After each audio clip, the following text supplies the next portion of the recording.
I'm a dude, and I'm inviting you to join me on a podcast about brews. Does that include stouts? Yes, of course it includes stouts. Like I was saying, join us every Saturday on the journey into... Wait a minute. Do you guys do anything about like IPAs? Yes, Stuff like that? yes, we do IPAs. Okay. Yes. Anyway, join us on the Journey into Comics Network for Brews with Dudes. Whoa, hey, have you guys ever... Do you care if I bring some Zima on?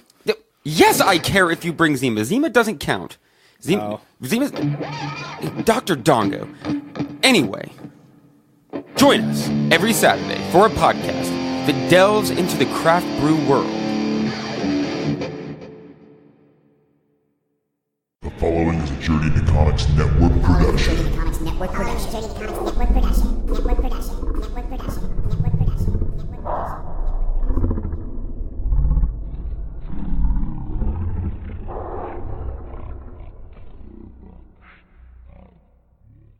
Hey, this is Josh Richmond, and you are listening to the Voice of Survival podcast, exclusively on the Journey into Comics Network.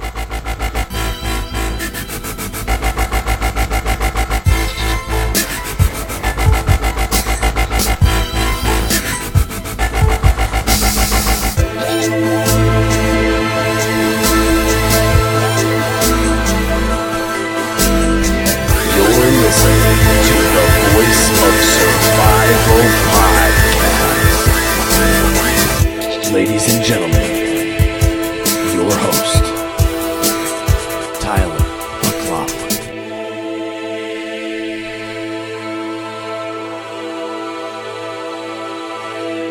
What's up, everybody? This is your host, Tyler, on a special episode of The Voice of Survival during Fool's Week. I got a special guest here this week. One of my very good friends, Travis Wilson. How you doing today, Travis? Not bad. How are you? Thanks for having me. I had a really, really shitty week this week, so I'm glad to be doing a podcast with one of my very good friends and learning some more about you. That's what this show is all about. It's not about who I am as the host. Anybody that listens knows who I am from Podcastrophe and Game Addicts and all the other podcasting stuff that I do, but this episode's all about you. So, well, all right. Are you ready for that? I am ready. You ready to talk about yourself for a long time? Sure. I do that a lot anyway. All right. Well, Travis, starting off, tell me where you're from. I was originally born in Vermont. My dad was in the service. He was in the Army. So I was born in the blizzard of 78. For those of you who are old like I am, you probably remember the blizzard of 78. It was terrible. There were several different states that were damn near shut down. And what's interesting about that, obviously I wasn't alive then, but the blizzard of 78 shut states down that are normally equipped to handle blizzard-like conditions. A lot of times states like Texas, Florida, Alabama, most of the states in the Gulf, they get snow occasionally in the last 10 years or so. They get snow pretty regularly, and they shut schools down and shut interstates down and the whole shebang because they just don't have the equipment to handle it, and even an extremely small amount. So when a blizzard of that magnitude shuts down states that are used, especially on the eastern seaboard where they're used to dealing with feet of snow at a time, so that was a pretty big deal. It was huge, and people still talk about it. Oh yeah, everywhere. I mean, you hear about it every winter. We'll get a foot of snow here. We live in Indiana, here in the Midwest. We get a foot of snow and be like, well, it's nothing like the blizzard of 78, because that's how amazing and powerful this storm was. It pretty much put the whole Midwest and northeastern states on shutdown. Yep. The funny thing about that is, like I said, my dad was in the service. He and my mom owned one vehicle, and it was an MG. So, obviously, my mom went into labor, and they couldn't take the MG out because the roads were ridiculous, and the only thing that they could get was I my mom went on public transportation. She got on a bus, and the bus took her to the hospital. God damn. And yeah, so like I said, I was born in Vermont, and my dad was in the service. And you know, after that, I think I maybe lived in Vermont maybe 9 months to a year. So not very long at all. Not very long, and obviously I don't remember any of it. From Vermont, we went to South Carolina, where he was stationed at Fort Jackson for a little bit. And after that, I think he went to the West Coast in California somewhere, back to where my mom's originally from. And then my dad had a heart attack, and he was young. I think he might have been 35 or 36 years old when he had his first heart attack. And then this whole ordeal with the government and him trying to get pensions and stuff like that, because they medically discharged him after that. Right. He served 18 and a half years in the Army. He was a senior master drill sergeant. So he didn't get his 20. He did not get his 20. That sucks. And they basically said, you know, hey, you're done.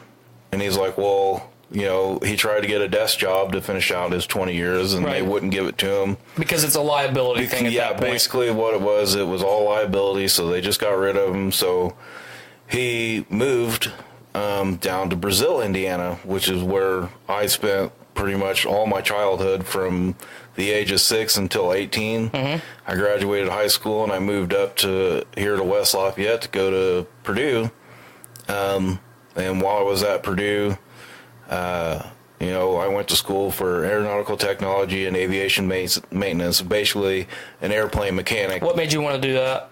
My brother-in-law actually did the same thing, and when I graduated high school, I didn't know what I wanted to do. Right, like most of us. Like most of us, and of course, you know, they tell you have to go to college. If you want to get a good paying job, you have to go to college. You have to do this. You can't not go to college and expect to make something of your life. So, you know, I got accepted into Purdue, and I didn't know what I wanted to do. And since I had somebody in the family who did it, and he said he loves it, and he actually doesn't even work on aircraft. He was working at a facility that makes aircraft parts, and he was like the quality assurance inspector kind of deal. So any parts that they made for aircraft, and I'm talking like, you know, not little Cessnas or Pipers. You're talking like jet commercial engine aircraft. Yeah, so like turbine engine parts and stuff like that. He did quality assurance to make sure, you know, they met the specs for, you know, like Rolls-Royce engines and, you know, the big Boeing, Lockheed Martin, stuff like that. That's where he got his job at, and he said he loves it. So I was like, fuck it, why not? Well, see, and that's actually an interesting take, because, you know, I've worked in the manufacturing industry. You've worked in the manufacturing industry. Kind of on two different sides, and we're going to talk about your career, I'm going to call it, here in a little bit. Okay. But we've had very bad experiences with the, you know, quote unquote typical engineer type person. Oh yeah. Or, you know, the ramrod guy that, well, this is my job, and I don't know how to do your job, but I'm going to tell you how to do it type of person. Oh yeah. And it's really, it's kind of nice to hear that somebody who, you know, has the education and the skills to work or fix something, or to work on or fix something, and they're there while it's being built. Yes. So, you know, that's job and life experience saying, well, hey, you know, I've seen this part fail at this time period based on these factors, so we might want to change how we do stuff kind of at the beginning of the road, so we avoid that at the tail end. That's kind of neat to hear that, you know, and especially so many of us go through our lives hating our fucking jobs. Oh, yeah. You know, I say it all the time. It's one of those corny Facebook quotes that you see all the time, but we weren't put on this earth to pay bills and die. So, and you know, there's the standard, if you love what you do, you don't work a day in your life, you know. But that's really cool, especially that he could kind of guide you down that path, whether you stuck with it or not. It was nice to have somebody to kind of look up to in that regard. Yeah, and actually, I had a lot of I have a lot of respect for my brother-in-law because of how much of a passion he had for doing it, even while he was at Purdue. That degree is a 4-year degree. I mean, a standard 4-year degree, and that's like 18 credit hours every semester. It's a lot of work. Right. And for those of you who are listening who don't know, 18 credit hours at college is basically the equivalent of a 40-hour-a-week job. Because not only do you have class time and lectures, but you also have labs that you have to do, and then homework, studying, reading books, and The whole shebang. And it's, like I said, it's a 40-hour-a-week job. He got it done in 3 years. That's good. So he was doing 20 to 21 credit hours every semester. And, Hell yeah. I mean, he's a total workaholic. He's a gun nut, which, you know, whatever. I like guns. I'm cool. I'm down with it. Yeah. But, I mean, he just blasted through it. And, I mean, he was on the dean's list. He still went out and partied. I mean, when it came to, he knew he was going to be doing this for the rest of his life, so he didn't fuck off with it. He's like, hey, you know, I have to know this stuff. I'm sure he was paying for it himself, too. Oh, yeah. And you can tell the people that go to school like that are paying for it themselves, they're the ones that are there every day. They don't miss class. Well, they're invested. Well, yeah, you know, that's an investment. I've talked about it. I've talked about it on Podcastrophy before. How I feel about the expectations of society on getting a college degree, and you know, you get a degree, and then you're basically no further ahead than you were before that because the market is so flooded with people with basic degrees, and even people with master's degrees. At this point, you almost need a doctorate. You know, in graduate school and the whole thing, but yeah. I mean, I'm not gonna get bogged down in that. But so yeah, he busted his ass. He made it through school. He provided himself the ability to walk into a career. Yeah, he is he still doing it? As far as I know, he's still doing it. I don't think he's with the same company, but. I know I don't talk to my sister that often, but I do have other family members who always tell me, oh, well, my husband's laid off right now, or he's looking for work. I have never heard that from my sister. I think he's pretty much been working since he graduated. He's very well respected. That's cool. Was a volunteer police officer down in Clay County. I think he was in Terre Haute, doing it in Terre Haute, which is Vigo County. But you know, he did that. He went hunting all the time. He would always go on hunting trips. He has 2 daughters, my nieces. He's got both of them into hunting. That's cool. They, you know, I'm pretty sure one of them or both of them do competition shooting, all with rifles, handguns, and bows. And so, you know, they're very outdoorsy, hands-on. They had planned on building a house. I don't know how far that ever got, but they had bought some property after my dad passed away, and they were planning on building a house out there, which he was going to pretty much do everything himself. He's just a very smart, not an arrogant guy. I mean, he's smart. He knows he's smart. He doesn't have to rub it in your face. Yeah, he doesn't hold it over your head. You know, every 5 minutes, hey, I went to Purdue. I'm vegan. Yeah, I'm vegan. So, but anyway, I said after I was on a hiatus from Purdue, my grades got kind of shitty, which, I mean, you come out of high school, you're used to going to school every day, you get into because college. You have to, not because you want to. Because you have to, and it's a whole different thing at college, because I started going to class my freshman year, and the professors straight up tell you, I don't give a shit whether you're here or not. I get paid the same. Which is a bad thing to tell, and that's part of the reason I have so many strong opinions about the education system that I do. When you walk into class as a very impressionable, very easily manipulated, I hate to use that word, but manipulated youth, and the professor looks at you square in the eye and says, yeah, I really don't fucking care if you're here or not. That's not good. That's not a good foundation to build upon. No, because then I was like, well, fuck it. So I stayed in the dorms, and I found a couple other guys that felt the same way, and we learned how to play guitar together. We played Mario Kart on the Super Nintendo and the 64 all the time. Did you eat lots of Funyuns? I eat lots of Funyuns, play LAN parties. Quake 2 was big back then. Hell yeah, it was. So we played Quake 2. I don't remember what the other game was. Diablo 2 back in those days. Man, it was just... I had a good time. But then they don't tell you if you don't show up, you're probably not going to pass your class, Right. of which I did not. So I was on academic probation, and I started getting out of it again. And then I just kind of had a shitty year. I got a couple Fs, and I got kicked out. Well, while I was kicked out of Purdue, I got a couple jobs. I worked at a music store here in Lafayette and West Lafayette, which music's always played a pretty important part of my life. I just, for people who don't have the music gene, it's hard to explain to somebody that doesn't. When you do, and you enjoy listening to music, it doesn't matter if it's country, which I don't like. I like old school rap, jazz music, blues, classical music. I like a lot of piano. I've always loved piano music, Billy Joel, Elton John, Ben Folds, stuff like that. I got into Dave Matthews way after when he was real big and everything. Started listening to a lot of that.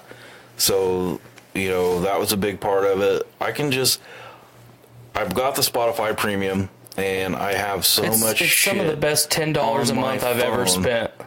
That, I could just sit and listen to it for days on end, and I would be content. I would be happy.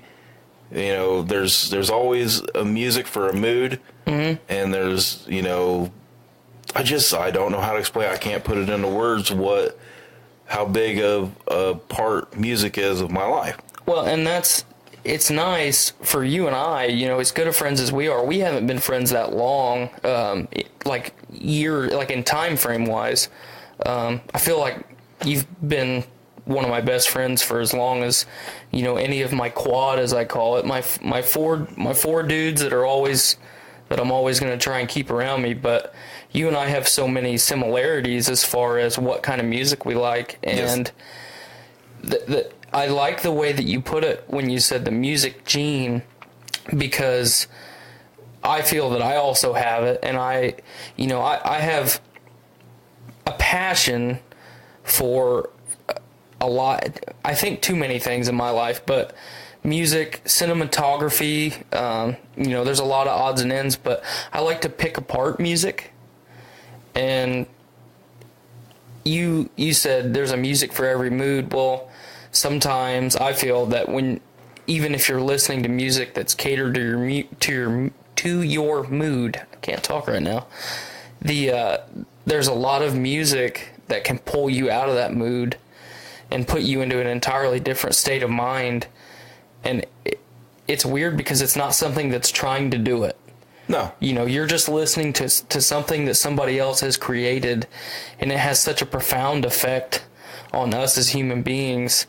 It's crazy, and it's hard for most people to sit down and think about that. Well, the other day, I think it was yesterday, as a matter of fact, it wasn't the nicest day, but at least the sun was out and it wasn't warm, but it just, it had that kind of feeling like, oh yeah, this is kind of a decent day, and I just had... Well, it felt like spring. Yesterday felt like spring. It definitely felt like spring, so I just had my whole playlist, everything on my Spotify, and I just had it on random, so it would jump between artists and albums and everything, and I don't even remember what song it was, but while it was playing, all I could sit and do was just kind of stare out at the sky and the window and reminisce about when I was younger, and the way, maybe it's not really subliminal, but maybe I had heard that song, 15 years ago or 20 years ago, and it's activating a part of my brain saying, hey, you remember this time? Well, it's kind of like the, people that are in the generation before. Well, you're in the generation before me. Yeah. Right? Yeah. Gen X. Yeah. Damn you. Yeah. Fucking old people. But I'm a millennial, so everybody fucking hates me for no reason. Because I'm heritaged out. But, you know. White privilege. Yeah, white privilege and shit, whatever. But I remember when I was a kid, my grandma, you know, I pretty much was stuck on History Channel all the time. History Channel, Discovery Channel, back when they actually had things Not that Pawn Shop. not Pawn reality Stars. TV shows, you Yeah. know, stuff that taught you like real life stuff. Yes. And I was watching something on the JFK assassination one day, and I was like 10 years old. My grandma said, I remember watching that when he got assassinated on TV. And, you know, in any modern media, they've capitalized on that instance. Like, yeah, I remember back when JFK was assassinated, or like, you know, I was in 4th grade. You were obviously are a little bit older than me, so, but I remember when, I remember watching 9/11 on TV. Mm-hmm. You know, we watched that in my 4th grade class. So you see these strong emotional instances in life, and music has the same effect. Yes. It's exactly what you just said. You know, I did the same thing yesterday. You know, nothing crazy or out of the ordinary, but System of a Down came on the radio when I was driving home from work, and it's like I instantly flashed back to when I first started listening to System of a Down, and it's like, good God, that was like over a decade ago. Oh yeah. I'm 26. I shouldn't be reminiscing about decades ago, you know? So There's nothing bad about thinking back on the past, man. no, absolutely not. You know, that's how you keep memories alive, and, you know, people that might not be with us anymore. You know, it's just, I like looking back on the past sometimes. Most of the time I do, but then, you know, you think about, you know, our ultimately, you know, journey to the grave. Right. I mean, we're all going to die, and you think about it, it's like, well, fuck. You know, 20 years ago, I'm 20 years closer to setting my foot 6 feet underground. You know, it's just, if you get in the wrong mindset, it can be very anxiety driven. It's very easy to get drugged down into the morbid, you know, shit, I'm going to die. I'm going to fucking die. I might as well just die right now. Yeah. Kind of, and I hate to put it like that, but because there's a lot better way to say it. But, and you know, as long as I've known you, there's very few things that I don't talk to you about. Talking about death is one of them. Yeah. Talking about politics is one of them. Yeah, that's a heated argument. Because, well, and it's not an argument. I don't consider it an argument. Debate. I consider it a debate Yes. because you and I have a lot of the same viewpoints, but they're just structured differently. Right. And we're both intelligent people, and we're both good at conveying our message to each other. It's just hard for our brains. They're wired so different sometimes to accept what the other person's saying, even though we're saying the exact same thing. Yes. And there is a little bit of the dad to son mentality sometimes, I think, for you and I, because, you know, not that you could be my dad, but you are quite a bit older than me. So I'll be 40 in October. yeah, I'll be 27 in October.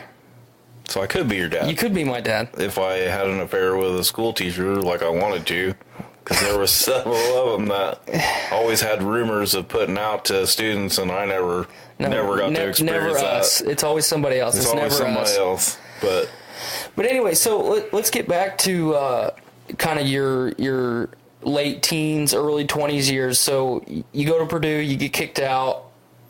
You didn't really know where you were going in life. no. What happens next? So, like I said, while I was out of Purdue, I was working at a music store. Oh, sorry. Yeah, I guess that's where that whole tangent started. Well, actually, real quick before we go down the rabbit hole again, you said that while you were attending Purdue that you got into music as far as playing instruments and whatnot. Right. What made you want to do that? When I was younger, my dad took me to get guitar lessons. and I stuck with it for a little bit, and then I don't know if it just got too hard for me, or I didn't feel it back then. Well, you were also a teenager, I'm sure. Well, I was in 5th grade. So you were getting ready to be a teenager. Yeah, so I didn't care. You know, I was really big into sports when I was a kid. I played baseball every year. I was in All-Stars every year. When baseball was over, I'd play golf. When golf was over, I'd bowl, and I've been bowling since I was 6 years old, so 33 years now. I've bowled almost constantly, at least during a league of some sort. I usually don't bowl during the summer because I like to play golf. Yeah, I like it's to get because we're outside. playing golf.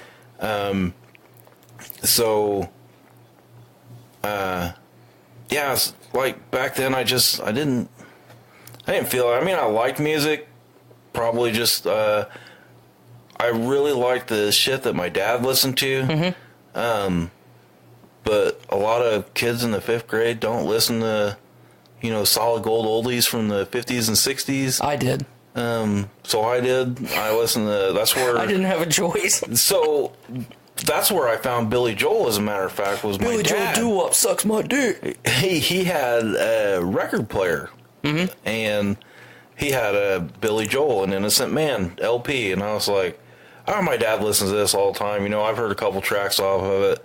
Whatever, I'll give it a shot. So I threw it on and listened to the whole thing, and I really enjoyed it. So I listened to, like I said, Billy Joel, Elton John, stuff like that I got from my dad. My dad went through a country phase for a while, so I think we all do at some point. So I still enjoy like Alan Jackson, Garth Brooks, Actual country, not pop country. Yeah, actual country music. I still remember a lot of the words, which is kind of sad to say because I hate country now.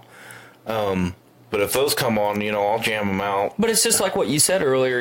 Music helps keep memories alive, Yes. especially of your loved ones. Yes.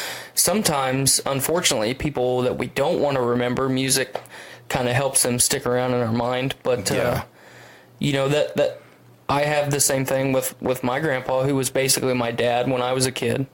So he passed away unfortunately when I was a kid, and it's like, well, I've got pictures. And I've got music. That's about it, So, and I know you had a strong relationship with your dad. So, well, I was going to get into that a little bit. So anyway, when I was 23, which would have been in 01, my dad. Well, okay, back up to October of 2000. My dad retired from the post office because after he got out of the service, he got a job in Terre Haute at the post office. He was a mail sorter, and he worked that job till he retired, which would have been 2000. So, and it was it wasn't really spur of the moment that he retired, but he retired early. So he retired when he was 55. And I mean, he sold the house. He got rid of pretty much everything except for like clothes and vehicle, golf clubs and stuff like that. Right. And he packed up and moved down to Winter Haven, Florida. he was ready to enjoy his retirement. Yeah, so he was like, fuck this shit, I'm out. Peace. I'm going to go play golf while I still can.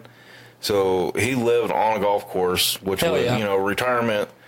It was a retirement community, not a retirement home. You Right. know, it had old people in it, but they weren't like people that were waiting to die. Old, like Creasy Springs. It was or, It was retirees, Yes, retirees and, obnoxiously wealthy people. yes, thank you. Of which my dad was not. My dad, Just very a blue hard collar worker, dude. blue collar guy in the service, worked his ass off for everything that we had because my mom and my dad got a divorce when I was 6. Mm-hmm. So my dad raised both me and my sister on his own, had a house. We had one vehicle until my sister was old enough to drive, and then we had 2. So anyway, he moved down to Florida. And, you know, we would talk constantly, you know, back then, you know, cell phones weren't what they are today. Right. In 01, I mean, you know, they were a little bit advanced, but nothing not even close to like what we had today. Remember when the Nextel push-to-talk phones came out? Yes, I have one of those. They were badass. Yeah, they were. But, so he called me up one day. He's like, hey, you want to come down for a week down here in Florida and play some golf? I was like, well, yeah. He's like, cool, I'll pay for your plane ticket. Just, you know, request time off from work. Like I said, I was still working at CD Land. So I told my boss, hey, yo, second week of December, I'm going down to Florida to visit my dad. We went down there. He picked me up from the airport. I had an early flight because I think it was like maybe, I want to say it was like 11 or 12 by the time I got down there. And I was ready to play golf. I was like, let's go play golf. He was like, we just got here. Or you just got here. I was like, I don't give a shit.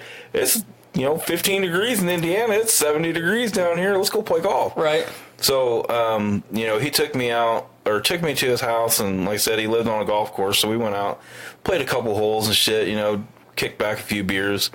You know, I had a fucking great time. Every day we went and played a new course, and he paid for everything. I mean, played a place called Diamondback down in Florida, which when you walk into the clubhouse, they have this big glass case that you can look into, and it's this huge fucking rattlesnake that they've had taxidermied. Mm-hmm. And there's a sign above that says, if you hit your ball in the brush or in the woods, fucking leave it. Don't go in there, because there's rattlesnakes everywhere on this course. Well, all right. So, you know, we played, had a great time, met these, we ended up playing with another couple that were from, like Norway or Finland or some shit, and they were in Florida, you know, vacationing for the winter. Mm-hmm. So they ended up being super cool, and we played with them. I played several other different courses, plus by the time we got done and went back to his house, we'd play more on the course that they were on, that they lived on. Had a great time. My week ended, I came home. And then a couple months go by, and then, like, towards the end of February, I was living in an apartment with two other people, and I hear a knock on the door. So I'm like, what the fuck? So I get up, I go open the door, and it's my dad. You know, he didn't call me, didn't email me. Hey, Dad, what the hell are you doing here? Why are you here in February? He's like, oh, I got bored. I figured I'd come up and visit you and your sister. You know, my sister lived still down in Brazil, but she lives in Carbon, but basically Brazil. It's just right outside.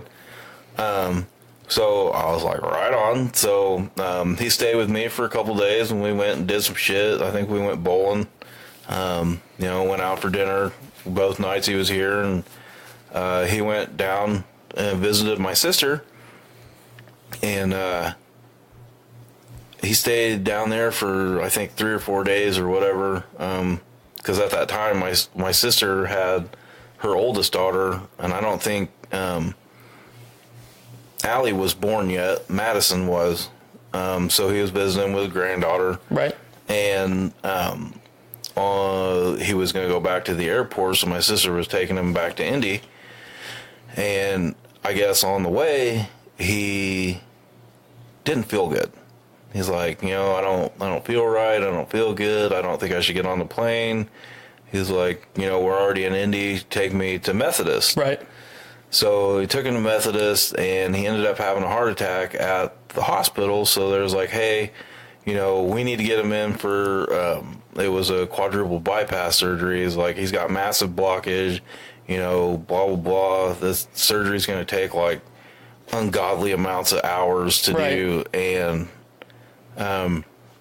so my sister called me, told me what was going on. So, you know, drop of the hat, you know, I call into work, said, hey, yo, I ain't coming in today. My dad's in the hospital. So I shoot down to Methodist, and I meet up with my sister and my brother-in-law, and my grandma ends up coming up, my dad's mom. And you know, like I said, I can't remember what they said. It like 16 hours is what they had planned on the surgery taking. So they come out and they, you know, they're giving us updates and all this. They come out like, I don't know, it's like 9 hours later, and they say, well, surgery went way better than expected, you know, blah, blah, blah, this and that, and give him, you know, a couple hours and you can go see him. You know, he's still sedated, so he's going to be asleep for probably at least till tomorrow. Right. So I was like, right on. So we go see him. You know, he looks like he just had fucking open heart surgery. You know, he looks a little beat up, but he's, you know, he's still here. So I was like, you know, yay, it's all good. Well, we went and stayed at a hotel. Came back the next morning, and you know, went in and see him again, and they was like, oh, well, we're gonna bring him out of sedation at whatever time it was, and you know, he'd probably enjoy seeing you here. I was like, yeah, we'll be here. So time comes, we all go in the room and everything, and they're trying to bring him out of sedation, and he's not really responding. So, you know, they start giving him some more medicine and they start cutting off the, what is it, the morphine. Mm-hmm. They start cutting off the morphine, and they're giving him medicine to wake up, and he's just still not responding. And somebody had noticed that, like, some of his organs started shutting down. They said, oh, that's not good. So they went in, they ran a couple tests, and they were like, hey, I got some bad news. Apparently, during surgery, he had another heart attack and a stroke, and they didn't know it. And his kidneys are starting to shut down. So they said, you know, like, I think his liver had already shut down. Something else was in the process of shutting down, and his kidneys were shutting down. And they said pretty much the chances of him waking up don't look that great. And even if he does, he's going to have to be on dialysis forever. Mm-hmm. So they basically said, do you want us to pull the plug, or do you want us to just keep doing what we're doing? So we're kind of sitting there in the room, me and my sister and my brother-in-law, and there's my dad laying in bed. You know, he's got everything hooked up to him, you know, EKG, right, IV tubes everywhere, catheter, everything. And they even had to hook up something to help him keep breathing, because I guess his lungs were not doing so good. And, you know, it was a long, drawn-out process, but we decided that we should just let him go, mm-hmm, instead of letting him suffer. And then, you know, what if we just keep letting them do what they're doing and he doesn't wake up? Then he's just going to have to sit there and suffer for how long? Right. You know, what if he only lasts 15 minutes? Well, what if it's, you know, another 2 days of this shit? You know, do we really want him to go through that? So in all pain and everything, we decided to let him go, and it was one of the hardest things I've ever had to deal with in my life. And, you know, there was times, especially like directly after, for probably 2 months, I mean, I was depressed. I was always sitting there wondering if I made the wrong choice. Well, that's the tough thing, because of how our brains are made up. You know, I feel you obviously did the right thing. That's not, you know, you don't need me to validate your decision or justify it, but we struggle with, do we want to let something suffer or someone, or do we have to make that ultimate decision, and then immediately after we make the decision, did I make the wrong one? Did I make the wrong one, or did I make the right one? You know, and then our brains are not made to handle decisions like that, and it sucks. Oh yeah, you know, it sucks that we have to make those types of decisions anyway. But you know, especially when it's your dad. Yeah. You know, I have a good relationship with my dad now. I didn't when I was growing up. Either one of my parents. So now that I have a relationship with my dad, I can't imagine how that could be. Well, you know, the really bad part about it, and what really made me think about it so much, was while pretty much from middle school till I graduated, actually, I think pretty much the whole time he worked at the post office, he worked nights. Mm-hmm. Of course, when I was younger, I had babysitters and stuff like that, and then I got older, and my sister would take care of me, and then my sister she's 6 years older than I am, so she, her and her husband have been dating since high school. So when she got 18, 19 years old, she moved out and moved in with him. So it was just me and my dad. Well, my dad's like, well, I ain't quitting my fucking job. He's like, I trust you enough to, take care of yourself. Back then it was a whole different world. It was a whole different world back, and especially being from a small town like that. Our biggest concern was drinking and driving. Right. We didn't have heroin, and we probably did. It just wasn't. It wasn't to the epidemic proportion that it is now.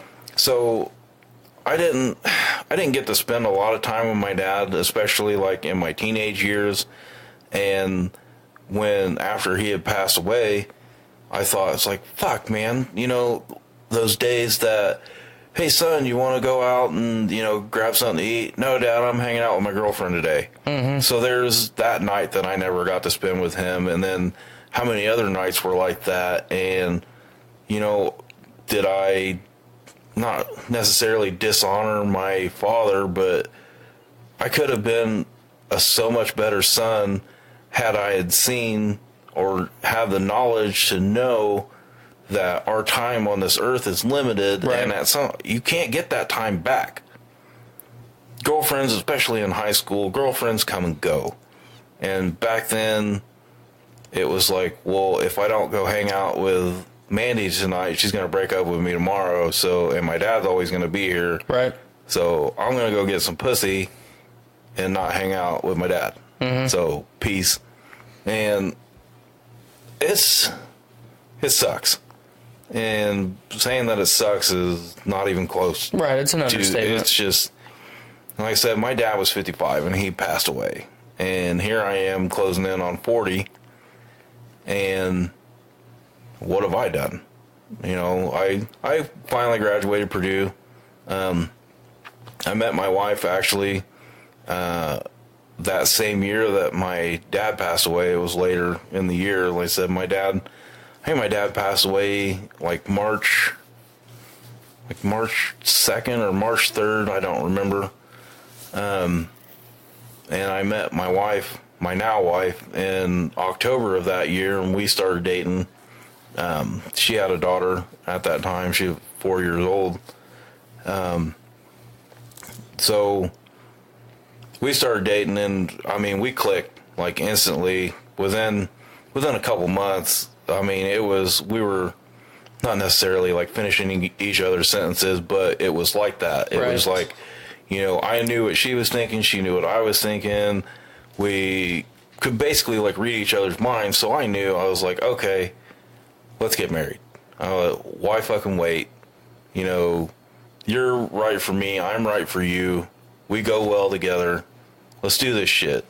So within a year, we were married after dating. And we've been married since then. So this year in October will be 17 years we've been together.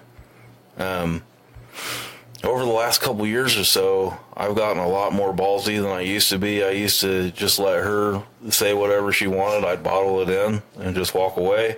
But now I fight back, and I love it because she's used to saying whatever she wants, and just standing there and I just stand there and take it. So now I fire her back, and it's great.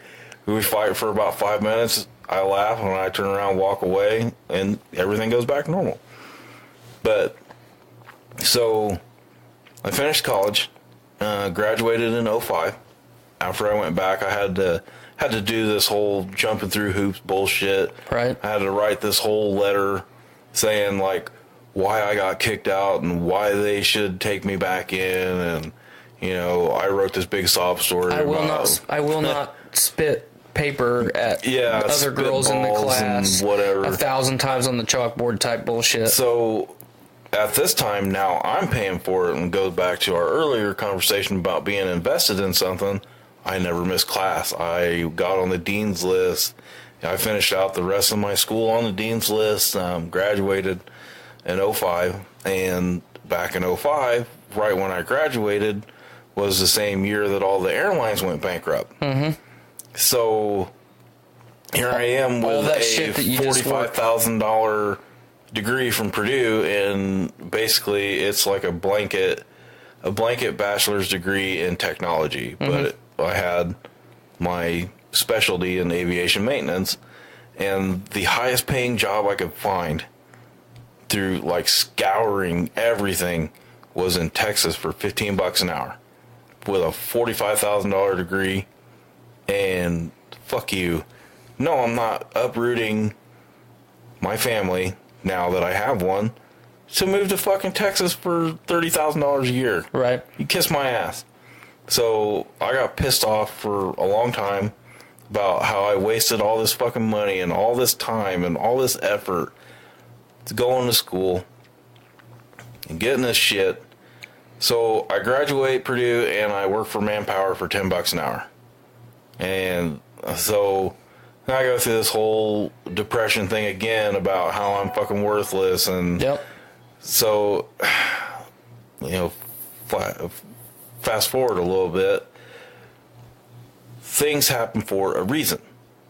So while I'm working for Manpower, they hooked me up with this job at Mail Code. Mail Code is part of Pitney Bowes, which is a very large Eastern Coast manufacturer, and what they do is mail sorting equipment, which was kind of ironic. Right. Not really ironic, but it was kind of, what's the word I'm looking for? I was going to say ironic, but I know that's not the word you're looking for. So let's go with ironic for a lack of a better term. So my dad used to be a mail sorter. Mm-hmm. So I'm working at Mail Code that makes machines that do sorting mail. It's a pretty good job. I mean, it's $10 an hour. It's labor. It sucks. It's manufacturing. People there are cool as shit. So it makes a huge difference when you work somewhere where people are cool. Yep. And you get along with everybody. It makes it at least bearable. So while I'm working at Mail Code, you know, I start moving up already. I mean, I'm a temporary employee, and I'm starting to pass people that work there that are on their payroll. So they put me in this position of actually assembling the whole mail sorting machine. Like, they come in parts, and they're like 4 foot long, and depending on how the line is, they just stack 4 foot long like a giant ass fucking table. Mm-hmm. Well, I get to know we had some local manufacturers, which I thought was actually kind of cool. You know, they didn't get a hold of China and say, hey, we need a bunch of these parts. They would contact local machine shops and have parts made for them. So they would, you know, at least they put money back into the community and would hire family owned or, you know, non-franchised people to make parts for their machines. So I start talking to this one guy. He makes deliveries like 3 times a week. Turns out he's the owner of a machine shop up in Goodland. And I was like, so what do you mean machine shop? He's like, oh, do you know what a lathe is? I said, yeah. He's like, do you know what a mill is? I said, yeah, kind of. So he starts explaining to me. I was like, oh, okay, I know exactly what you're talking about. I always thought that was cool. You know, hey, are you looking for anybody? So he's like, well, as a matter of fact, we are. You know, can you come up for an interview? I was like, sure. You know, name your time and place. I'll come up.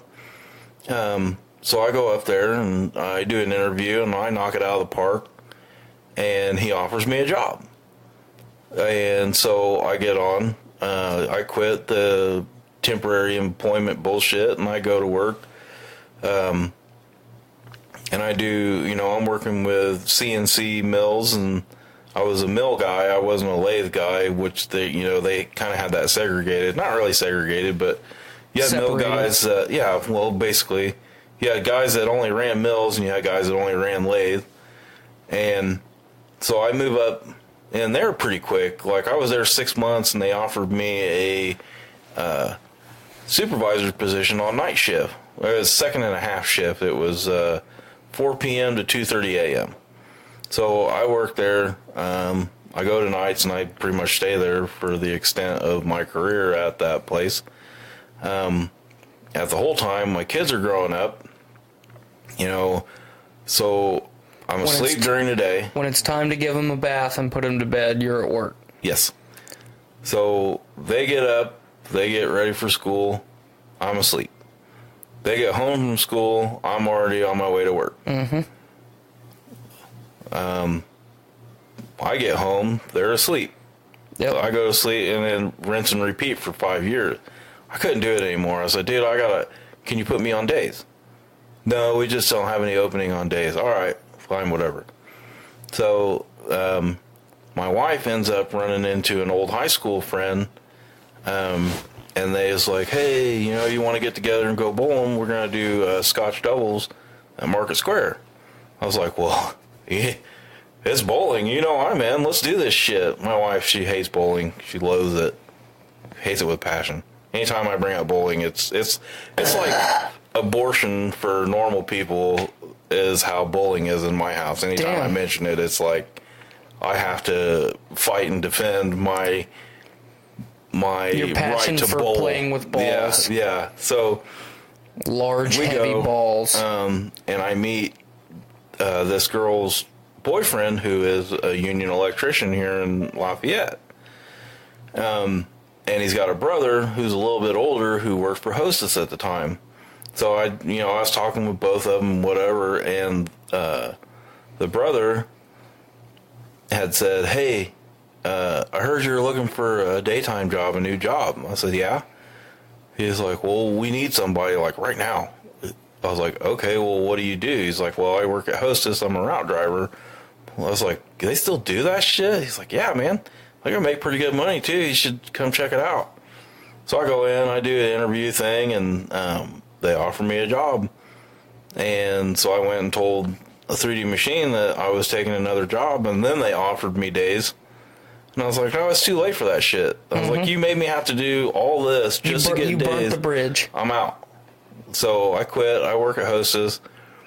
That was pretty fun. The hours kind of sucked. It was a weird week structure where we worked Monday, Tuesday, we were off Wednesday, we worked Thursday, Friday, Saturday, and we were off Sunday. And that was every week. Mm-hmm. I mean, 365 days a year, every week like that, except, well, maybe not 365, because I think we got like Christmas and New Year's off, maybe Thanksgiving.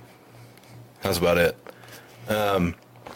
So that was something new, and I always like new things because I like to learn shit. Right. So I do that.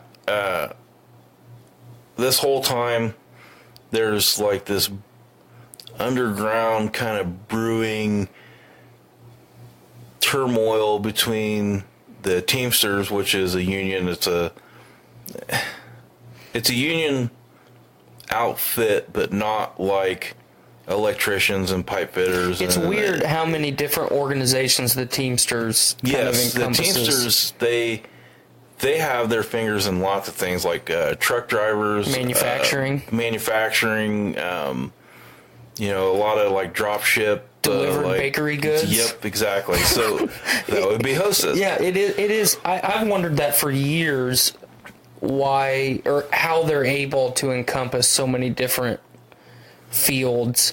Normally somebody would have put a flag or a wall up to say, like, no, you can't be here because we want these people here. Right. But the Teamsters just, and I hate to say weasel or kind of worm their way into everything, but they're kind of involved in anything and everywhere, in some fashion or another. Yeah. So anyway, Hostess apparently owed the Teamsters pension like some ungodly hundreds of millions of dollars in, back pay that they hadn't been paying into this pension. Mm-hmm. And, of course, holy shit. So I'm starting to see the writing on the wall. We start to kind of go to these meetings, like they're calling emergency meetings with Teamster members, and they're talking about strike. We want to strike. We want our money. We want our fucking money. And if they're not going to negotiate with us and give us our fucking money, we're going to strike and we're going to shut them down. And they even said, if we strike, Hostess will go bankrupt. It's like, wait, back up. I want to get paid. So I understand that they owe us a shit ton of money, but you are willing to strike, make this company go bankrupt, and then none of us have jobs. Yep, and not get your money. Yeah. Why? The whole, but why? But why? But why? So I was like, I gotta get the fuck out of here. I'm new. I don't have hardly any fucking money vested in anything. Right. So I go back and I talk to my wife's friend from high school, boyfriend, who I said he's an electrician here in Lafayette. It's like, hey, dude, I gotta get the fuck out of here. Something bad's gonna happen, and I don't want to get caught up in it. Blah blah blah. He's like, well, hey, good timing. They're taking applications right now for the electrical apprenticeship. So I was like, so what's that all about? So he sits me down. We talk about it. He takes me on a couple side jobs, and I had a blast. I mean, it was manual labor, but I mean, it wasn't like you weren't digging a hole. I wasn't digging a fucking hole. I mean, it's slinging Romex, side jobs, slinging Romex, hooking up receptacles, light switches, hanging lights, ceiling fans, what the hell, whatever. So I had a blast, and he's like, so what do you think about that? I was like, well, let's do this shit. So he writes me a letter of recommendation. He points me in the right path. So I go in, talk to our director. Was he a journeyman at the time? He was a journeyman. He's been a journeyman for almost 15 years now. Or not a journeyman. He's been in for 15 years. So he's been a journeyman for 10 plus. So I go in, I do the whole, application, dog and pony show, do the testing, get my transcripts and everything, and then come back to pursue my degree.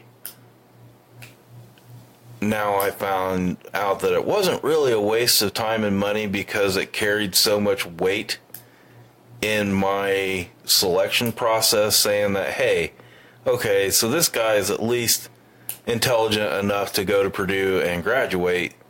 He was on the dean's list, so we know, at least he can show up and do something.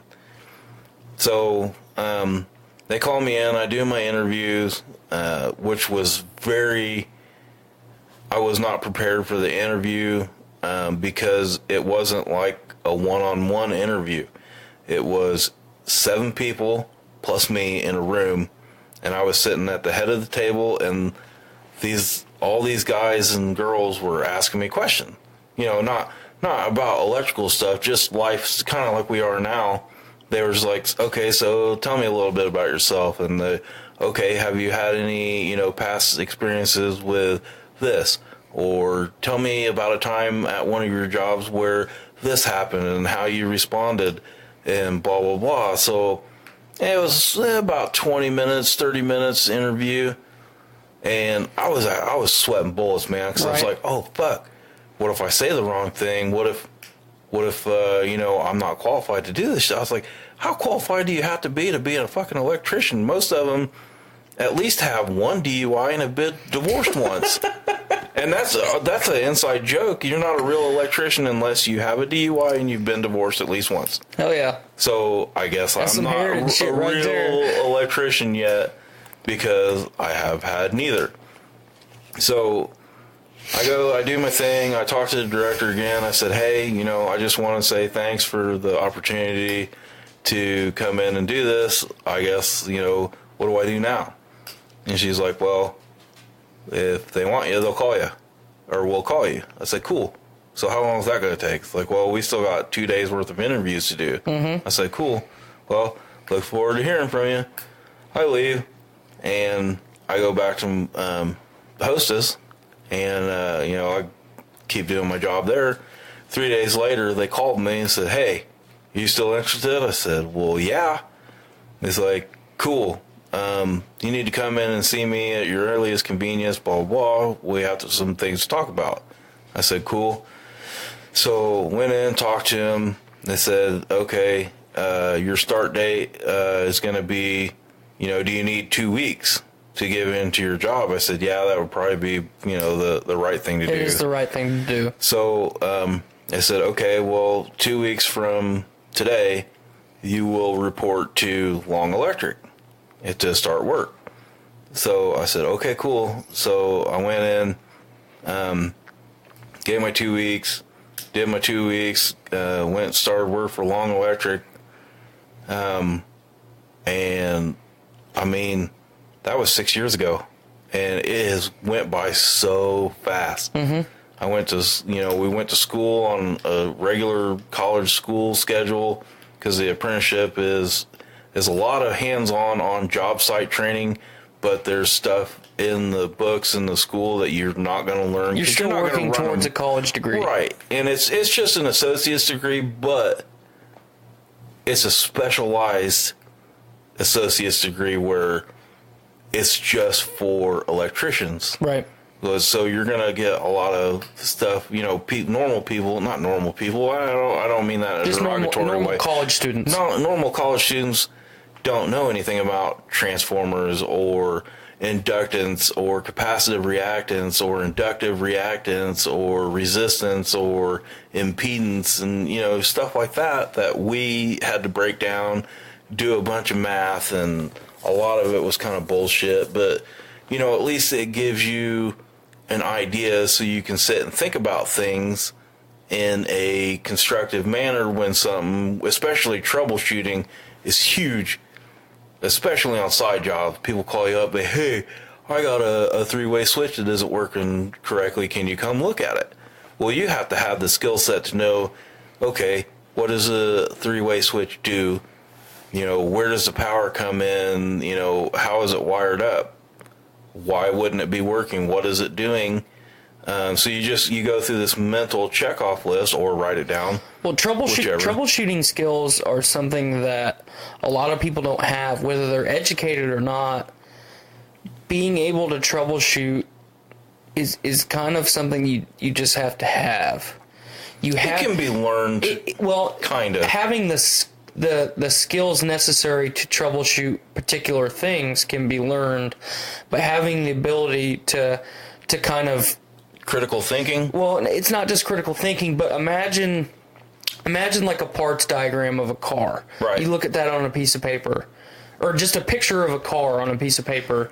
Having the ability to take that car, manifest it in your brain, and blow a certain section of that car apart into all of its individual parts when you have an issue,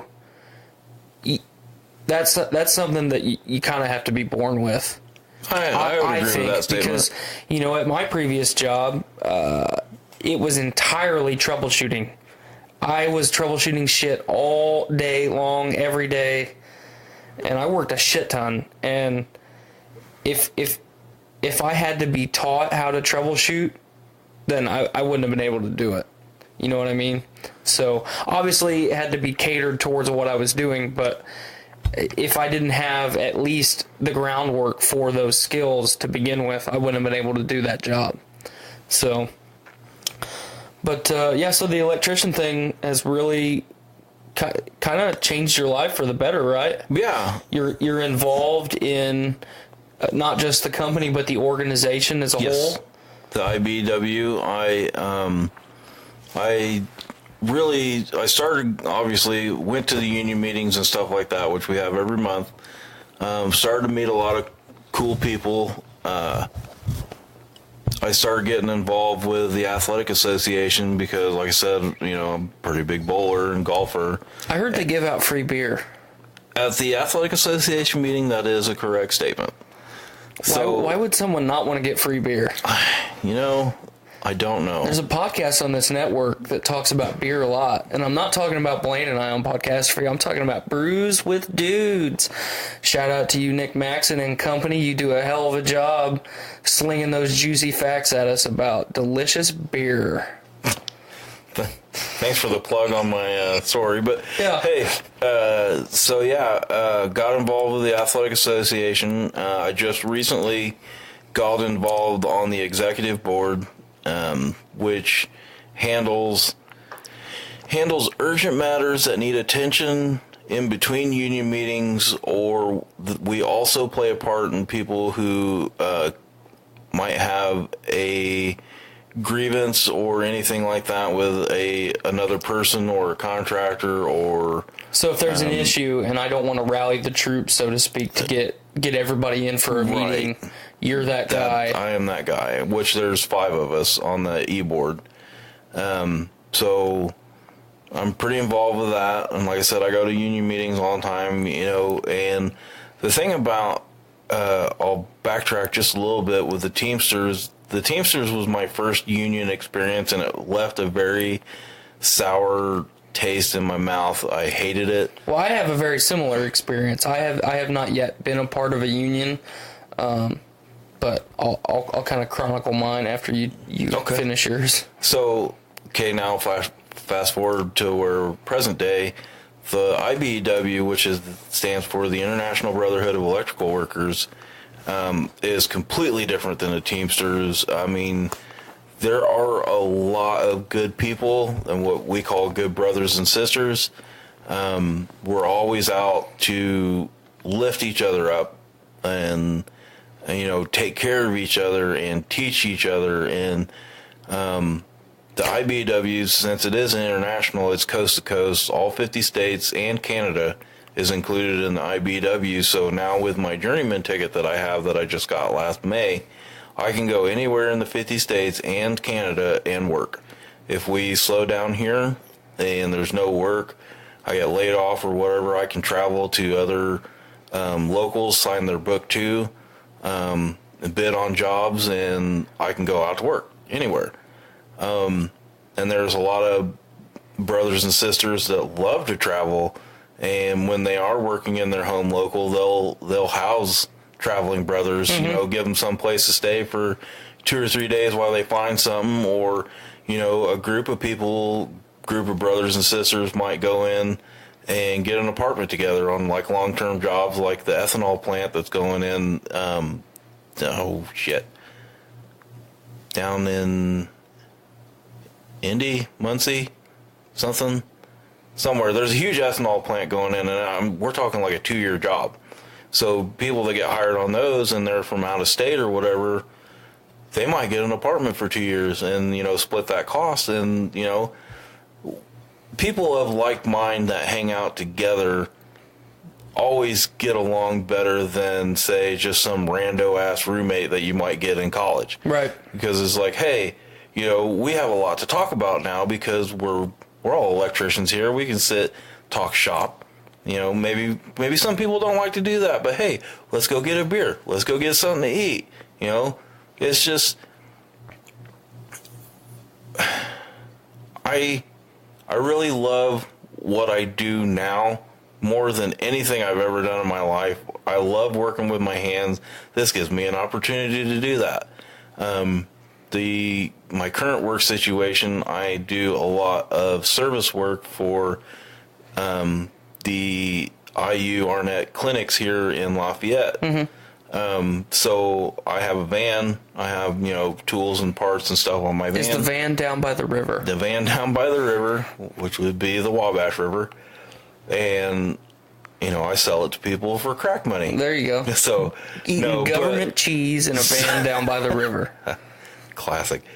So R.I.P. Chris. R.I.P. I go to different, medical facilities here in Lafayette, and one day I might be doing something, the next day I'll be doing something else at a completely different place, and I love that. It's something different every day, and I just have a passion for it. I love the people that I work with. Everybody's cool. a lot of people have the same sense of humor that I do. We quote movie lines all the time. We'll quote music lyrics with some people that are into music. And anybody that is transitioning between jobs, I always try and talk them in, at least give them the information. Hey, look, this is what I do. This is how I got started. If you're interested, let me know. I can point you in the right direction. I think you'd be good at it, just like I did with you. And Andy and I both did with you. Spoiler alert for anybody that works at Subaru. I might be leaving. Yeah.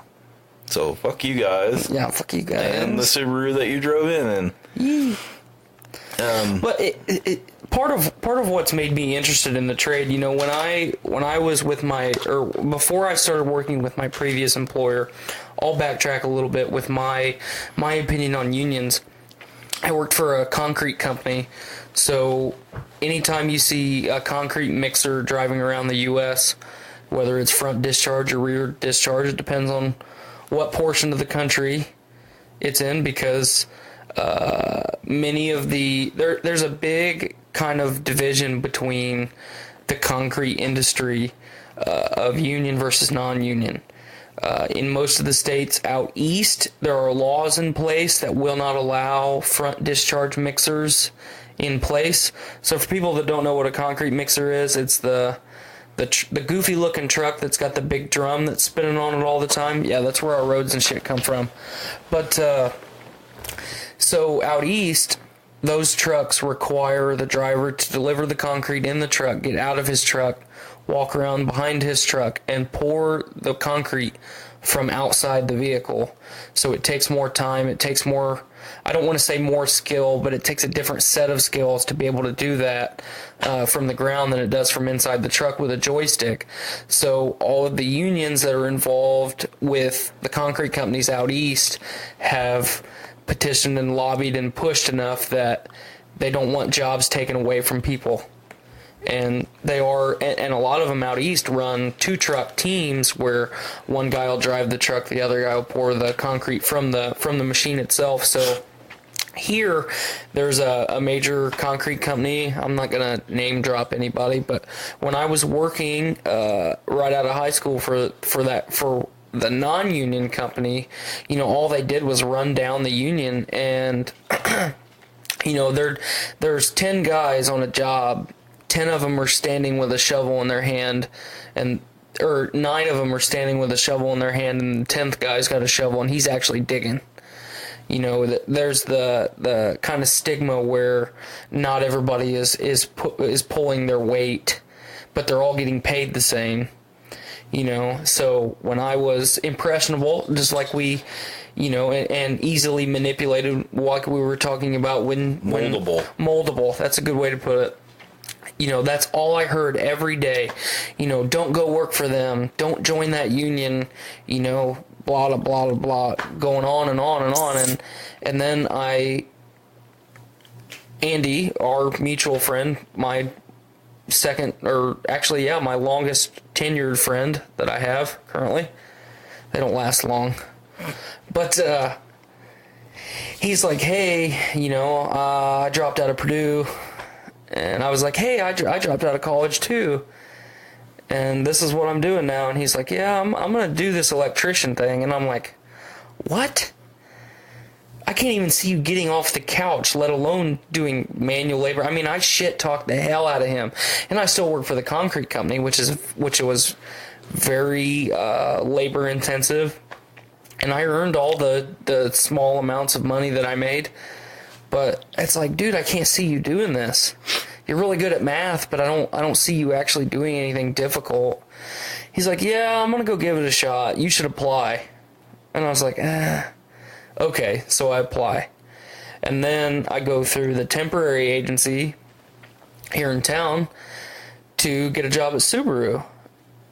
And I go through that whole shebang. And then I also put a application in for the pipe fitters union. Mm-hmm. I had a recommendation from a friend of my family to do that.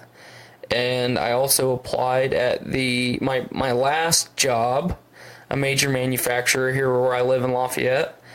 And Tate and Lyle. God damn you. But I went in for an interview and I walked out of that and I was like, man, I fucking bombed that thing. You know, this is one of the highest paying jobs in Lafayette and I just fucked this up. And I was waiting for a phone call. And then the next day, or that night, they offered me a job and I told them I would let them know the next day. The next day, Subaru, or the temporary agency, called and said, hey, here's your start date. The next day, or that same day, the apprenticeship for the electricians union said, hey, we need you to come in and do something else. I think I was at the interview stage. So I basically had, like, I was at the ultimate fork in the road. Manufacturer, union. All three of them are respectable careers. And I chose whichever one was paying me the most amount of money at the time. And, Tate & Lyle. yeah, fuck off. I could have been a journeyman by now. Yeah. I could have been making more money than I did at that job. Could have had a lot better life. Luckily, I'm glad that my life has kind of panned out the way it is, because now I'm doing podcasts. Yeah. And I got to meet some really cool people and experience some really cool stuff, and I look forward to keep doing it. But so we're getting towards the tail end of the episode for today, but we'll go through a couple more things. So way back to the beginning of Tangents, I talked to you a little bit about music, and then I interrupted you, and then you interrupted yourself. It's a possibility. Yeah, it's a strong possibility. You're old and Feeble. I'm belligerent. Feeble-minded. Feeble-minded. You decrepit old bastard. Yeah. But so you got into music in college. Yes. What instruments can you play? I actually started playing acoustic guitar with my next door neighbor. He put a lot more effort into it than I did. You were just kind of going through the motions. Yeah, I played a little bit here and there, picked up some riffs, thought it was cool, blah, blah. Was like, I'm good with it. Mm-hmm. That's all he did. I mean, he sat there and self-taught himself how to play guitar, and he would play, like, Metallica songs on acoustic guitar, and Hell it yeah. sounded badass. I'm musically retarded. I mean, I love music. I love musical theory. I like to dissect music, but I cannot play an instrument. I mean, I couldn't fucking play Hot Cross Buns on the recorder when I was in elementary school. Nice. So, I still can. that was an exaggeration to get my point across. Everybody can fucking play Hot Cross Buns. I hope so. But god damn it, man. I can play the piano a little bit. That's about the only instrument that I've really had I want to say attention span to sit down and half-ass learn. I tried to teach myself to play guitar. I've got sausage fingers. So Same. Really short, really fat fingers, and jamming out on the guitar is not really conducive to what I've got to work with, Which actually is a nice lead into where I ended up at, was bass guitar. Okay. 4 strings. I didn't know you could play bass. Way easier. I wouldn't say way easier, but 4 strings is a lot easier to play for people like you and me with Right. fucking T-Rex arms and sausage fingers. So, Cheese wheel dicks. yeah, that too. It's a podcast I'm involved in. There's got to be dicks. So while I was working at CD Land, one of the guys there had obviously played guitar really good. He talked me into learning how to play bass. So, and then the transition from guitar to bass is pretty straightforward. There's not a lot of... Once you learn to read music... Which I still don't know how to do. I can read tabs. Right. But once you learn how to look at paper and then make the instrument make the sound that's on the paper... Yes. I would imagine it's not that difficult. I mean, because as inept as I am at music, I could read tabs. Yeah. So, I mean, tabs is like music for dummies. Right. Kind of basically is exactly what it is. So I bought a bass guitar, bought a amplifier, and we actually started a band. What was this band's name? Okay, so do you know who Jethro Tull is? Yeah. Okay. Standing on one leg, fucking playing the Yaz flute. So Jethro Tull, do you know? Aqualung, of course. Yeah. So do you know how they got their name? No. So the guys in Jethro Tull would go and do shows, and every show they would change the name of the band. Mm-hmm. So, you know, basically their thought was, well, if we play really shitty tonight, Then they won't remember then us they next won't week. remember our name if we change it. They're not going to remember what we look like, so we'll just change our name. So they'll be like, hey, I remember, you know, Screaming black midgets. or what, Dick's Bukkake Palooza. Oh, yeah. We got another trivia night coming up, by the way. I want you there. That was pretty fun. But so they changed their name until they actually they got a call back from one of their venues that they had played at before and said, hey, you know, you guys really kicked ass in here and we would like to have you back. And their band name at that time was Jethro Tull. Boom, Jethro Tull. So we did kind of the same thing. When we first started playing, we were the Eclectic Toes. Toes or toad? Toes. T-O-E-S. All right. And then we were Tahashi Station. Okay. Star Wars. Right. So, Tashi Station. sorry. You know what I meant. Fuck off, Travis. Fuck you. And then I think we were one more. I don't even remember what that was. It just quickly died after It quickly died out because our lead singer was a very alcoholic person. Mm-hmm. And we actually got asked to never come back to one of the places. Good God. Because he was going behind the bar and getting his own beers. Yeah, don't do that. And for God's sakes, don't fucking do that, man. Just ask for a beer. Pay for it. Don't be a douche. Get me my beer, woman. And, but I had a good time. And I was not, yeah, I guess I was kind of shy. I've always been kind of a shy person. Like that time I smashed your finger in a tailgate. Yeah, we definitely need to bring that up. We'll get there. But, getting up in front of a bunch of people you don't know to play music was very tough for me. But once we played the first song, I loved it. Right. I mean, I was really getting into it. We sounded awesome. I thought we sounded awesome. I mean, we played cover songs. We didn't write our original shit. We played a couple songs from Danzig, Rage Against the Machine, Hell yeah. Alice in Chains, Stone Temple Pilots, Playing all that good shit. Ozzy Osbourne, Black Sabbath, shit like that. We played.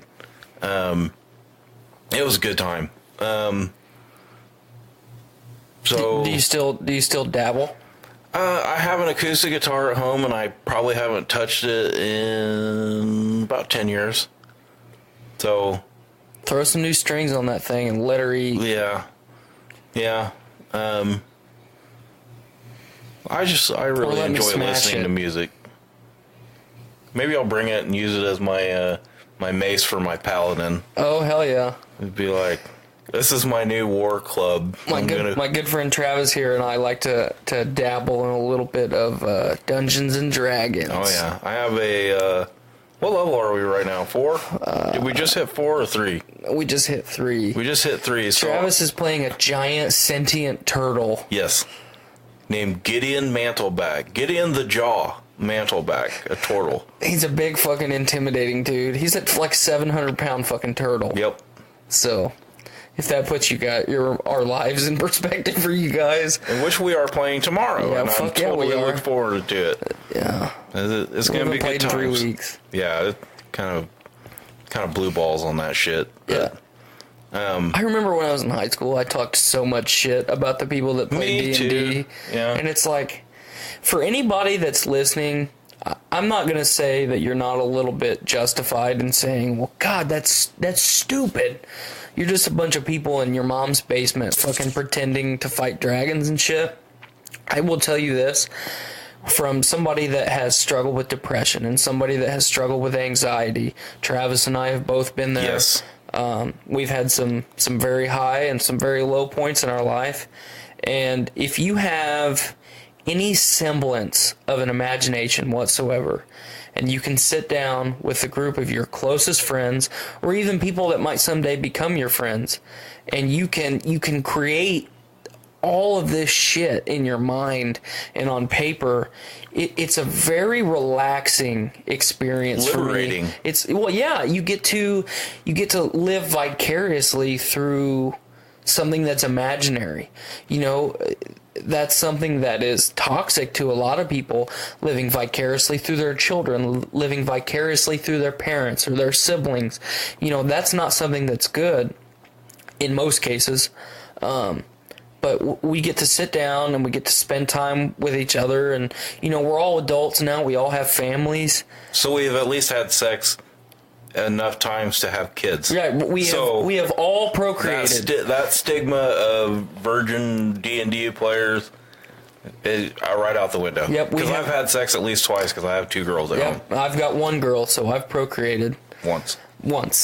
But yeah, it's a really like kind of transcending experience, because you get to step out of your own social, like your social norms. You get to act out something that you might have wanted to do in real life. You know, not just the freaky weird shit that we talk about, but, you know, you get to role play as somebody that you might aspire to be. And like I said, it's a really relaxing, peaceful experience, and it gives us an excuse to hang out. Not that we need one, but, you know, we're all adults. We all have busy lives and families and demanding jobs. And it goes all the way back to the beginning, that cheesy Facebook quote that I said, we're not just put on this earth to pay bills and die. You got to do what makes you happy, and you got to have fun. And you got to be around good people. That's right. You got to surround yourself with good people, because you yourself cannot be a good person unless you're surrounded by good people, or you surround yourself by good people. Yes. So yeah, don't judge people because they like to pretend to do other shit. I mean, at least we're not furries. At least we're not juggalos. I mean, we're not down with the clown. I mean, we're not painting our faces like clowns and then dressing up as animals and fucking each other. I mean, we're not doing weird shit like that. That's fucking weird. Yet. Yeah. I mean, that is the key. But a couple more things before we wrap up. You asked me something a second ago. Oh, okay. So I mentioned all the way back at the beginning of this episode that Travis is one of my closest friends, but I have not known him for a very long amount of time. So my best friend, Andy Dietrich, shout out to you. I don't know if you're going to listen to this or not, but I hope you do, because it's an awesome show on the Journey into Comics Network. Him and I play video games pretty regularly, and that's the easiest way for him and I to stay in contact, because, like I said, we're both busy adults. And he's like, hey, there's this guy that was in my apprenticeship class, and he's into a lot of the same shit that we are. Do you mind if I invite him in here? And, you know, I was kind of like the soup Nazi type person. I'm like, no soup for you. I don't want this is us. You know, I don't want anybody to take you away from me. And he's like, yeah, he's a really cool dude. I'm going to invite him in here. So before I even had a chance to answer, he just whips Travis right in the mix. And he's like, hey, I'm Travis. And I'm like, God, this guy sounds like a fucking douchebag. Hey, I'm Tyler, you know. That's funny, because I thought the same thing when you That's right. Well, like, hey. I am a douchebag. So, but anyway, so I'm T-Mac. So we start playing video games together, and we're starting to realize how many things we have in common. And then it's like, Tyler, you need to get Rocket League. And I'm like, I don't want to fucking get Rocket League. I don't want to pay for that shit. I love soccer, don't get me wrong. At the time, I didn't love car soccer. Now I fucking love it. But, yeah, get Rocket League. It's fun. No, I don't want to spend any money.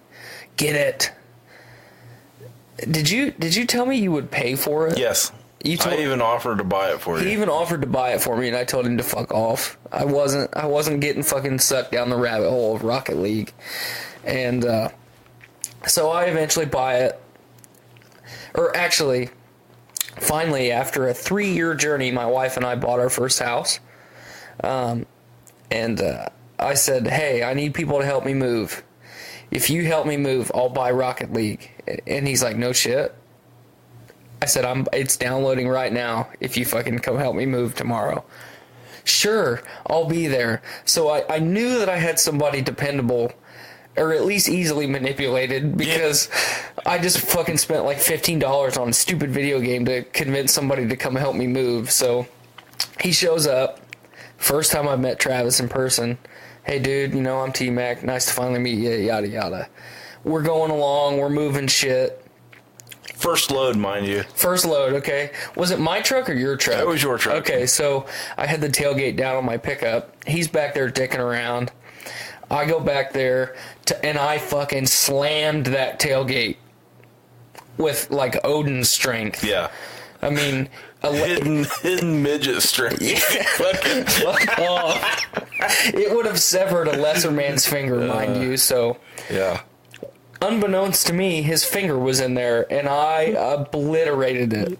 He looked me dead in the eye and didn't say a word. But he's like kind of holding his finger. I said, "You all right?" "Yeah." "Oh fuck! I just smashed your finger in there." "Yep." So the rest of the day was, my finger hurts so bad.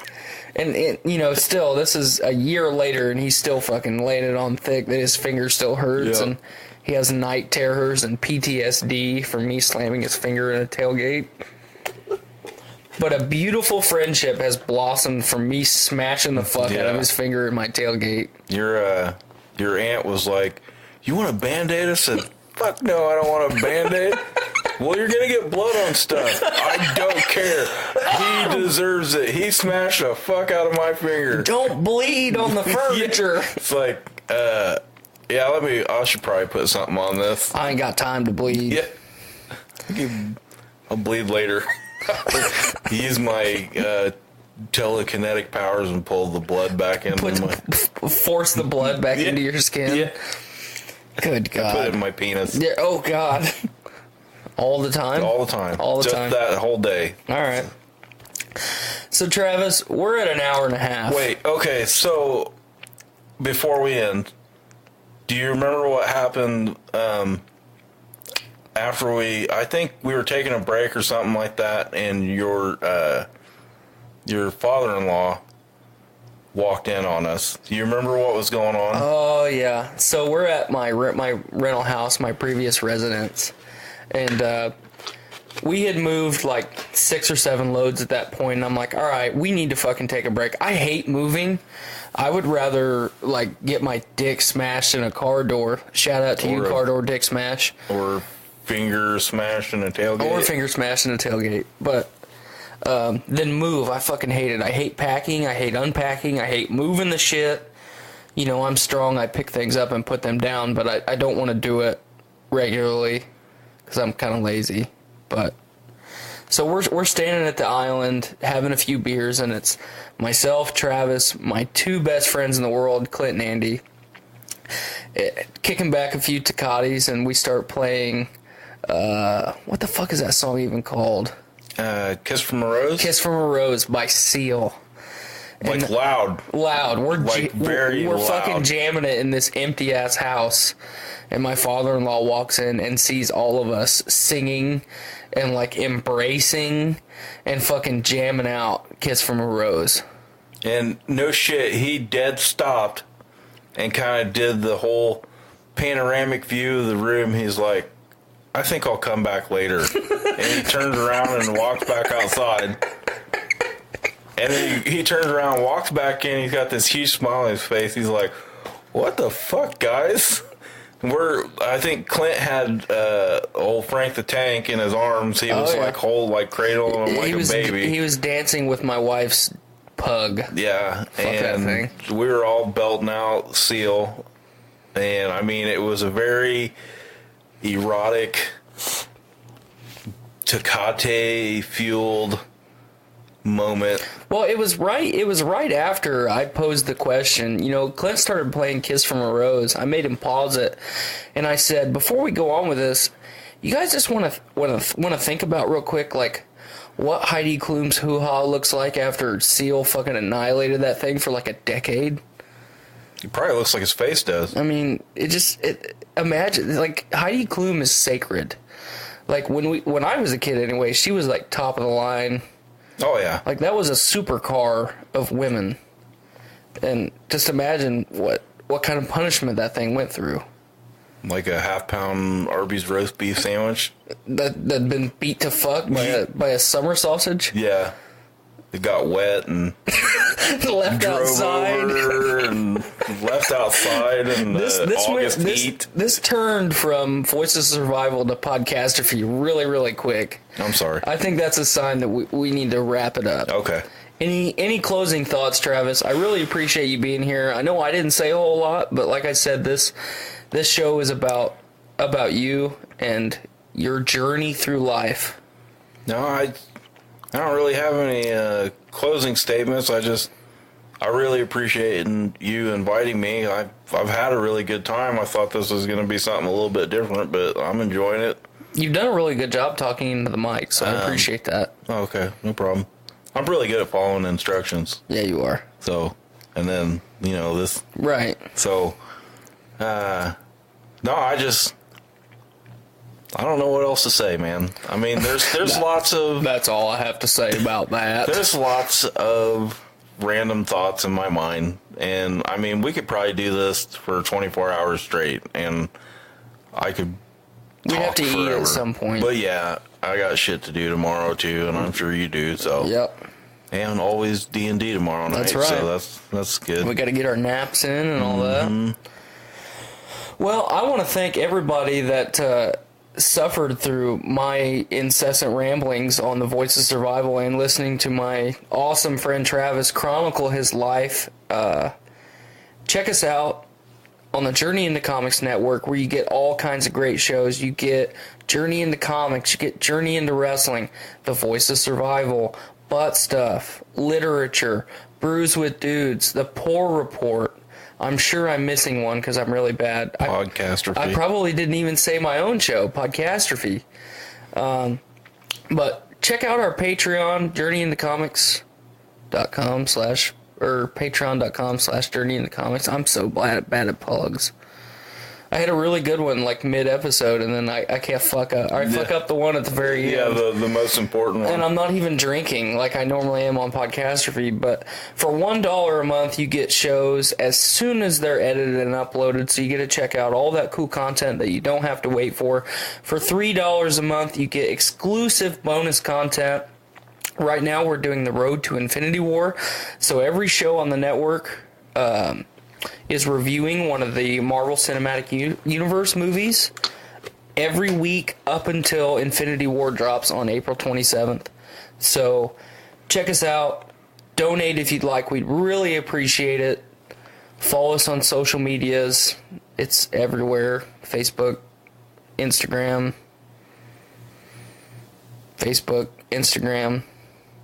Don't forget Game Addicts. They're on a separate feed. I forgot to plug them. I'm really fucking bad at this.